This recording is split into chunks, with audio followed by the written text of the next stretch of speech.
அனைவருக்கும் வணக்கம். என் பெயர் ஜி பவிச்சா. நான் திருச்சி மாவட்டம் விளம்பரம் ஒன்றியம் பாதப்பேட்டை ஊராட்சி ஒன்றிய நடுநிலைப் பள்ளியின் 3ஆம் வகுப்பு படிக்கிறேன். நான் எடுத்துக்கொண்ட தலைப்பு பண்டைய கால்கள் பொருள்.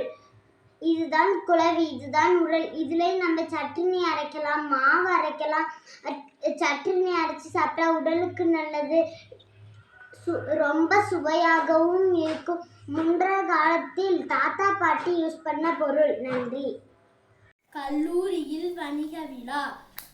Trichy Joseph institute of management ஜின்ஸ் சார்பில் கல்லூரிகளுக்கிடையேயான வணிக விழா ஜின்ஸ் ரைட்ஸர் 24 கல்லூரி வளாகத்தில் நடந்தது.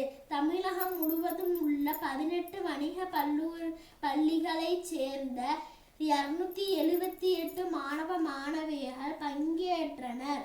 மாணவர்களின் திறமைகள், படைப்பாற்றல் மற்றும் நிர்வாகத்தின் பல்வேறு துறைகளில் அறிவாற்றலை சோதிக்கும் வகையில் போட்டிகள் நடத்தப்பட்டன.